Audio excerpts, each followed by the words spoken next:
नमस्कार दोस्तों, कैसे हैं आप सभी। तो दोस्तों स्वागत है आपका आपके परिवार जे एग्जाम में। जैसे कि दोस्तों आज आपका टॉपिक है कंपाउंड इंटरेस्ट, जिसको हम चक्रवर्ती ब्याज के नाम से भी जानते हैं और इसको हम सीआई के नाम से भी जानते हैं। देखिएगा दोस्तों, आपका बहुत अच्छा टॉपिक है। इस टॉपिक को आज अगर आप समझ ले तो पूरी तरीके से, तो आपका क्वेश्चन कभी भी गलत होने वाला नहीं है। सबसे पहले हम इसमें बेसिक करेंगे, बेसिक के बाद हम इसमें आपको बहुत अच्छे अच्छे क्वेश्चन कराएंगे। तो उसके लिए आपको कुछ नहीं करना है, वीडियो को पूरा देखना। और गारंटी लेता हूं कि अगर आपका एक क्वेश्चन भी छूट जाए तो फिर कहना। देखिएगा दोस्तों, एक वीडियो में तो मैं पूरा कवर नहीं करा सकता, बट जैसे ही आपकी फर्स्ट क्लास हो जाएगी, उसके बाद मैं आपको सेकंड क्लास, उसके बाद थर्ड क्लास, मतलब ऐसे ही करके 3 या 4 क्लासों में आपका पूरा कवर करा दूंगा। पर इस क्लास को जब तक आप नहीं देखोगे, जब तक आप अपना एग्जाम मतलब अपना जो क्वेश्चन है पूरी तरीके से नहीं कर पाओगे। तो किस प्रकार से हमें सीखना है ये देखेंगे। और उससे पहले अभी तक आपने वीडियो को लाइक नहीं करा तो फटाफट लाइक करो। चलेगा, मतलब देखते हैं कि किस प्रकार से हमें ये सीखना होता है। तो इसमें आपने देखा होगा कि इसमें 3-4 चीजों का खेल होता है। ठीक है, 3-4 चीजों का खेल क्या होता है भाई, इसमें सूत्र होते हैं। अब सूत्र लिखने हैं आपको सबसे पहले। अब सूत्र जैसे ही लिखोगे आप, ए बराबर सूत्र लिखना है। ए बराबर लिखोगे आप जैसे पी प्लस के कितना होता है सी आई। ए बराबर होता है पी प्लस के सी आई। इन सूत्रों पर मत जाना, क्योंकि मैं सूत्र से कोई भी क्वेश्चन आपको कराने वाला नहीं हूं। ठीक है, ए बराबर क्या होगा आपका सी आई हो गया। अब आपको ये पता होना चाहिए ए क्या होता है, पी क्या होता है, सी आई क्या होता है। जब तक इसको पता नहीं चलेगा आपको, जब तक आप क्वेश्चन नहीं कर पाओगे। तो इसके लिए कहता हूं कि क्लास पूरा देखोगे तो खुद ही समझ में आ जाएगा किस प्रकार से हमें आसानी पूर्वक सोल्व करना। उसके बाद में एक सूत्र होता है आपका सी आई। ठीक है, सी आई बराबर कितना होता है भाई आपका ए माइनस के पी होता है। ठीक है, आपके 2 सूत्र हो चुके हैं। अब तीसरा सूत्र और लिखवा देता हूं मैं, जैसे ए बराबर होता है आपका कितना पी 1 प्लस के आर। 1 प्लस के आर बटे कितना हो जाएगा आपका 100, और घात कितनी हो जाएगी आपकी एन हो जाएगी। ठीक है, उसी प्रकार से एक सूत्र और होता है आपका कितना सी आई बराबर होता है आपका पी, और पी के बाद में होता है आपका 1 प्लस के आर बटे 100। ठीक है, आर बटे 100 और घात एन माइनस के 1। अब देखेगा दोस्तों, आज तक मैंने सूत्र से आपका कोई क्वेश्चन नहीं करा, तो मैं आपको सूत्र से कोई भी क्वेश्चन नहीं कराने वाला हूं। ठीक है, अब ये तो है, आपको पता होनी चाहिए कि अगर आप देखा जाए कि सर सूत्र से भी तो हो सकते हैं। भाई सूत्र से हो सकते हैं, पर सूत्र से काफी समय लगता है। ठीक है, तो आप इन फॉर्मूलों को याद करे बगैर ही आप क्वेश्चन किस प्रकार से सोल्व करोगे। तो सबसे पहले तो हमें ये याद होना चाहिए, इसमें ए क्या होता है, पी क्या होता है, सी आई क्या होता है, ठीक है, आर क्या होता है। तो चलिएगा लिख लेते हैं। सबसे पहले लिखो आप, देखिए मैं थोड़ा सा ऊपर कर देता हूँ इसको। देखिए सबसे पहले लिखो आप पी बराबर क्या होता है आपका प्रिंसिपल होता है PRINCIPAL। प्रिंसिपल बराबर होता है आपका मूलधन। क्या होता है आपका भाई, मूलधन होता है। प्रिंसिपल बराबर होता है आपका मूलधन। उसके बाद में आता है आपका ए। ठीक है, ए है इसमें, देखो ए भी हैगा पी भी हैगा। तो ए बराबर होता है आपका अमाउंट, AMOUNT। अमाउंट बराबर क्या होता है आपका भैया, मिश्र धन होता है, मिश्रण, जिसको हम मिश्रण बोलते हैं। ठीक है, जैसे कि मैंने आपको एसआई में समझाया था मिश्रण बराबर क्या होता है। जैसे कि अगर आपको अमाउंट निकालना होता है तो ए बराबर निकालते हैं आपका पी प्लस के आई, मतलब पी को जोड़कर निकालते हैं और आई को जोड़कर, मतलब पी मतलब मूलधन को जोड़ते हैं, जो मूलधन हमारा होता है, और उसमें क्या करते हैं हम आई ब्याज को जोड़ते हैं। ठीक है, तो इसी प्रकार से ये सेम चैप्टर आपका कंपाउंड इंटरेस्ट का। उसके बाद में आता है आपका सी आई बराबर आप जानते हो सभी क्या होता है, compound interest, CONPOUND, compound interest, TEREST। Interest मतलब होता है आपका चक्रवर्ती ब्याज। ठीक है, आपने ये 3 चीजें समझी। उसके बाद में चौथा आ जाता है आपका रेट, आर बराबर होता है आपका रेट, RATE। रेट बराबर होती है आपकी दर। ठीक है, अब देखिए दोस्तों, समझाने को तो मैं इसको बोर्ड पे भी समझा सकता हूं, पर बोर्ड पे क्या होता है कि समय काफी लगता है लिखने में। ठीक है, क्योंकि इन चीजों को समझाने में समय नहीं लगता, आपको क्वेश्चन लिखने में काफी समय लगता है। तो बस आर बराबर रेट हो गया दर। अगर आप इस चैनल को सब्सक्राइब करोगे, बड़ा करोगे, तो हम कुछ ना कुछ आपके बारे में अच्छे से अच्छा और सोचेंगे। पर पढ़ाने में कोई दिक्कत नहीं है, आप समझ यहाँ भी सकते हो और समझ बोर्ड पे भी सकते हो। उस जगह क्या होता है, मेरा फेस आ जाता है, यहाँ के आगे भाई आपको पेंसिल चलती हुई दिखाई देती है। पर सबसे अच्छी बात तो भाई समझाया हुआ तो कॉपी पे अच्छा आता है। ठीक है, आर बराबर रेट हो गया। फिर इसमें एक बचता टी बराबर हो जाता है आपका टाइम। ठीक है, टाइम बराबर हो जाता है आपका समय। अब आपके सामने ये 4 चीजें हैं, क्या है, या प्रिंसिपल हो गया, अमाउंट हो गया, सीआई हो गया, आर हो गया, और टी मतलब टाइम बराबर समय हो गया। बस इनके आधार पर ही हम सब चीज समझ लेंगे। अब समझने के लिए आपको देखिएगा एक क्वेश्चन देता हूं मैं, उस क्वेश्चन को आपको क्या हल्का समझ में आएगा। ठीक है, क्या आएगा, हल्का समझ में आएगा। और जैसे ही मैं अगला क्वेश्चन कराऊंगा तो आपको बिल्कुल क्लियर ही वो समझ में आ जाएगा। देखिएगा, अब क्वेश्चन है आपका। ठीक है, क्वेश्चन लिखो, पी बराबर कितना लिखो आप, 800 रुपए। ठीक है। P बराबर 8,000 रुपये लिखो, चलो 800 नहीं 8,000 रुपये। और R बराबर लिखो आप, R बराबर लिखो 12 से ही 1/2%, ठीक है, लिख लिया। उसके बाद में टाइम लिखो 2 ईयर, ठीक है। और अमाउंट हमसे पूछा गया है, और हमसे क्या पूछा गया अभी, CI हमसे पूछा गया है। अब आपको अमाउंट पूछा गया है, CI पूछा गया है। अब इस क्वेश्चन को आप करो। अब इस क्वेश्चन को करने के लिए आपको कुछ नहीं करना, देखिएगा अभी तो आपको ये क्वेश्चन मैंने छोटा सा कराया है, उसके बाद मैं लिखित क्वेश्चन कराऊंगा लिखा हुआ कि इसमें जो P होता है मतलब किस प्रकार से क्वेश्चन आता है, जो रेट होता है वो किस प्रकार से आता है, टाइम मतलब कैसे दिया हुआ होता है, और हमसे A और CI किस प्रकार से हमसे पूछा जाता है, ठीक है। अब देखिए इस क्वेश्चन को करने के लिए आपको कुछ नहीं करना। सबसे पहले तो आपको परसेंटेज की फ्रैक्शन वैल्यू याद होनी चाहिए। जैसे 12 से 1/2% की फ्रैक्शन वैल्यू क्या होती है, तो भाई आपको पता होती है 12 से 1/2% की फ्रैक्शन वैल्यू होती है 1/8। बस 8 है, बस 8 है। तो बस हमें यह क्या करना है, इसमें प्लस करना है। 8 से कितनी बनानी है, इसमें प्लस करके 9 होनी है। तो भाई 8 से हमने क्या कर ली, सेम परसेंटेज का टॉपिक है, 8 से 9 कर ली। अब 8 से 9 एक बार करेंगे, 2 बार करेंगे, तो भाई हमें टाइम दे रखा 2 बार, तो भाई कोई दिक्कत नहीं है। 8 से 9 एक बार और हमने कर ली, बस कुछ नहीं करना। 8 अट्टे कितने हो जाते हैं आपके, 64 हो जाते हैं। 9 नम कितने हो जाते हैं आपके, 81 हो जाते हैं। 8 अट्टे 64, 9 नम 81 हो जाते हैं। और ये जो निकलता है आपका सबसे पहला वाला, ये निकलता है आपका प्रिंसिपल। प्रिंसिपल बराबर होता है आपका मूलधन। और उसी प्रकार से ये वाली संख्या तो निकलती है, ये निकलती है हमारी अमाउंट। अमाउंट होता है आपका मिश्रण। कहने का मतलब ये है कि जो 64 रुपए थे हमारे, 64 पे हमें ब्याज कितने का मिला भाई, 64 रुपए पर हमें ब्याज मिला कितने का, 17 का। 17 क्या हो जाता है आपका, ये हो जाता है आपका CI, ठीक है। 64 रुपए पर 17 का ब्याज मिलने के बाद हमारे रुपए हो गए 81 मतलब दोनों को जोड़ के कितने हो गए, 81 हो गए। 81 रुपए हो चुके हैं। ये क्या हो गया, हमारा अमाउंट निकल के आ चुका। बस कुछ नहीं। अब हमारे पास एक का मान दे रखा होगा, इसमें किसका, देखिए भाई प्रिंसिपल का दे रखा, P बराबर हमें 8,000 रुपए दे रखा है, तो P का मान निकाल देंगे। पर क्वेश्चन कह रहा है कि 8,000 है, पर हमारे अकॉर्डिंग तो भाई 64 ही है, ठीक है। 64 का मान निकालते हैं, ठीक है। यहाँ निकाल देता हूं मैं 64 का मान है हमारे पास कितना, 8,000 रुपए, ठीक है। एक का मान दे रखा होगा हमेशा। 64 का मान 8,000 रुपए है, तो एक का मान निकालने के लिए कितना करना पड़ेगा, 64 से 80 को डिवाइड करेंगे तो कितनी बार जाएगा भाई, आपका 125 बार चला जाएगा, ठीक है। 125 बार ये चला जाएगा, आप काट कर देख लेना, ठीक है। 64 का 1% मतलब 64 को डिवाइड करेंगे हम 8,000 को 64 से डिवाइड करेंगे तो कितना जाएगा, एक का मान 125 आ जाएगा। अब उसके बाद में जिसका ही पूछा हम उसका निकाल सकते हैं। हमसे पूछा A का, तो A का पूछा है, ठीक है भाई, थोड़ा सा ऊपर कर देता हूं। A का पूछा और हमसे पूछा कितना, CI का। तो A बराबर देखो कितना है, तो A बराबर हमारा कितना 81 है, और CI बराबर कितना दे रखा है हमें, 17 दे रखा है। तो बस मल्टीप्लाई किसकी करोगे, जो एक का मान आया 125 की, और इसी प्रकार से 125 की, इन दोनों की जैसे ही मल्टीप्लाई करोगे तो कितना जाएगा आपका, ये बताइए जल्दी से। ये निकल कर आ जाएगा आपका 10125, और ये वाला निकल कर आ जाएगा आपका 2125, ठीक है। कैलकुलेशन आप करके देख लेना, ये दोनों आपके राइट आंसर आ चुके हैं।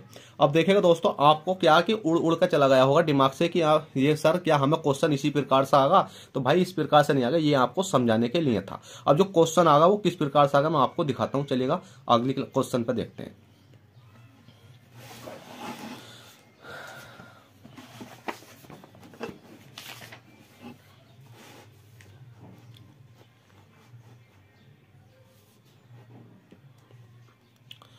तो देखिएगा दोस्तों, क्वेश्चन तो आएगा आपको इस प्रकार से आएगा, ठीक है। क्वेश्चन आएगा आपको इस प्रकार से। क्वेश्चन कहता है कि 1,000 रुपए की धनराशि, अब 1,000 रुपए की धनराशि 10% चक्रवृद्धि ब्याज की दर से 2 वर्षों में कितनी हो जाती है। सेम क्वेश्चन पहले जैसे ही है, उसमें क्या था कि हमने वैल्यू एक लिखा हुआ नहीं था, बस ऐसी दे दी थी, पर इसमें हमने थोड़ा सा लिख लिया। इसमें कहा है कि 1,000 रुपए। अब ये 1,000 रुपए क्या है भाई, आपका प्रिंसिपल है। 1,000 रुपए क्या है भाई, आपका प्रिंसिपल। लिख लेता हूं मैं, P बराबर लिख लेता हूं कितना, 1,000 रुपए, ठीक है।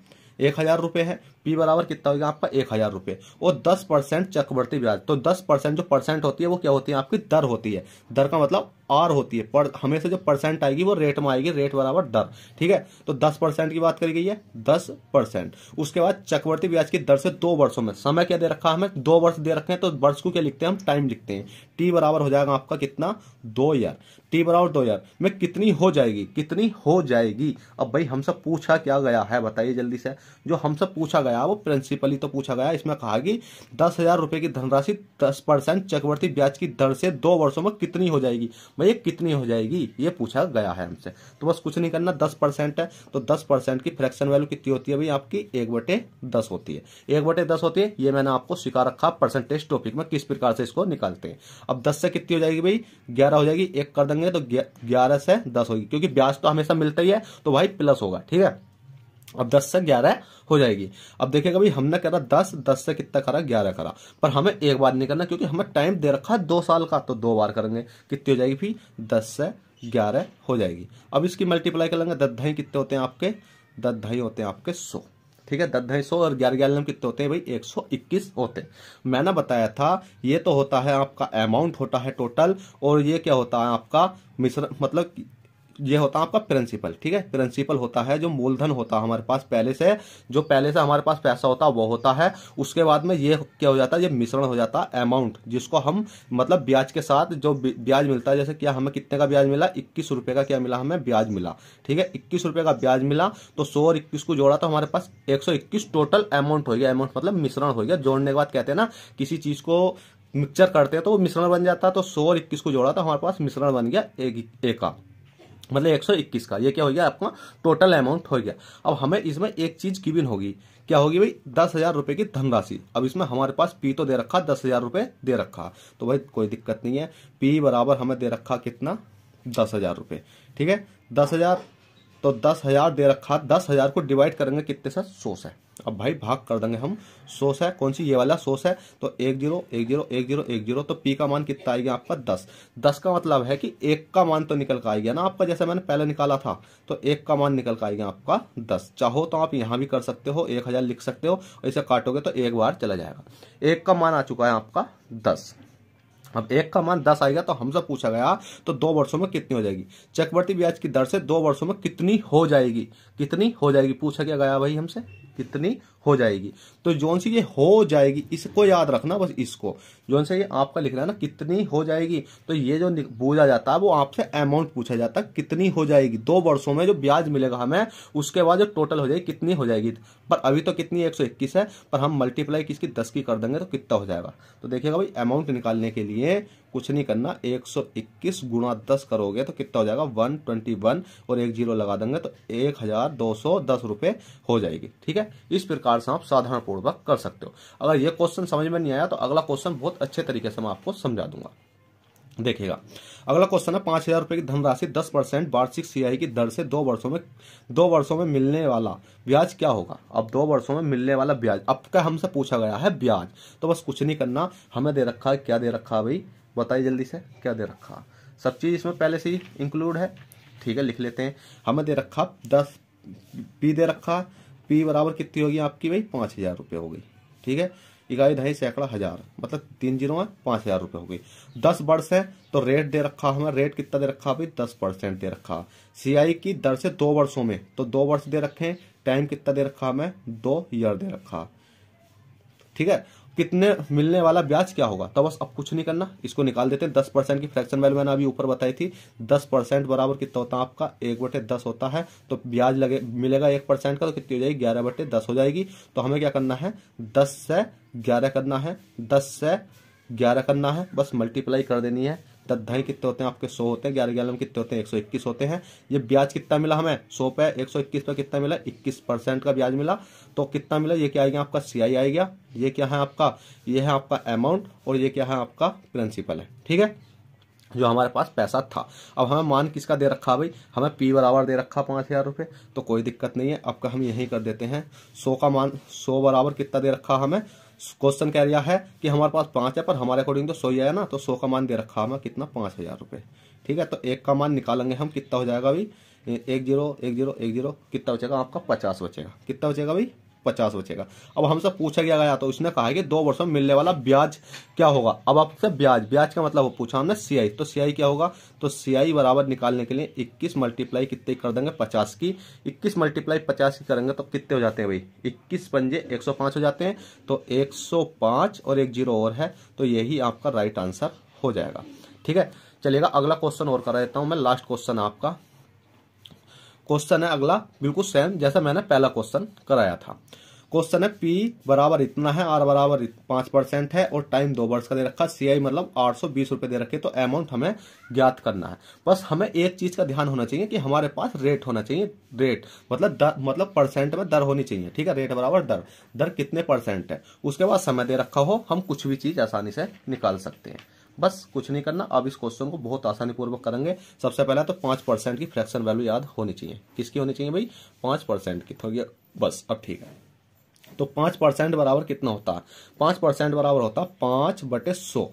5/100। अब इसको हम जैसे काटेंगे तो 1 कितना बन जाता है? ये 20 बन जाता है। 5 5 दूनी 10, तो 1/20 होगा। अब भैया ब्याज मिल जाए इसमें तो कितनी हो जाएगी? ये 20 अरे एक जोड़ेंगे कितनी हो जाएगी? 21। 21 बटे कितनी हो जाएगी? 20 हो जाएगी। अब कुछ नहीं करना है।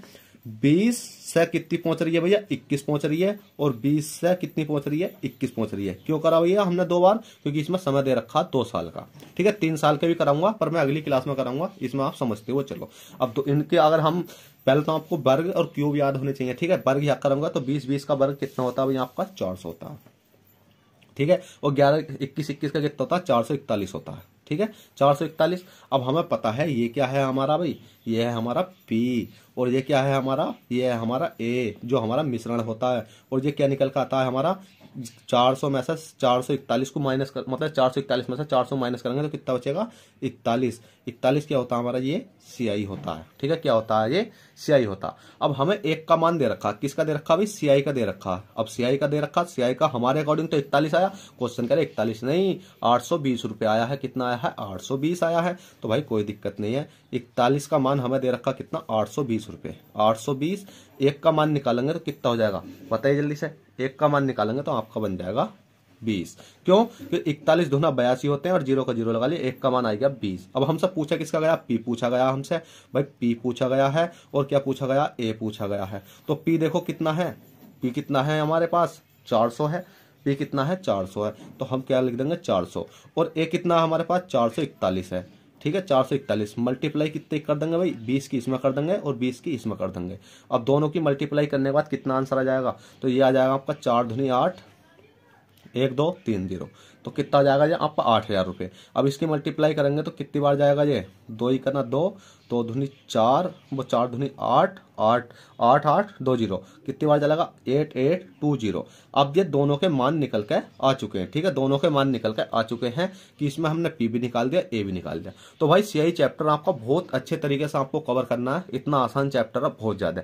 अगली बार जो समझाऊंगा मैं आपको 3% की दर पर समझाऊंगा, 4% की पे भी समझाऊंगा। तो आपको कुछ नहीं करना है, क्लास पूरा देखो और पूरा देखने के बाद पसंद आई हो तो प्लीज वीडियो को लाइक और चैनल को सब्सक्राइब करके जाना। चलिएगा, चलते हैं, फिर मिलते हैं आपसे किसी नेक्स्ट क्लास में। जब तक के लिए bye, take care, all the best, जय हिंद, जय भारत।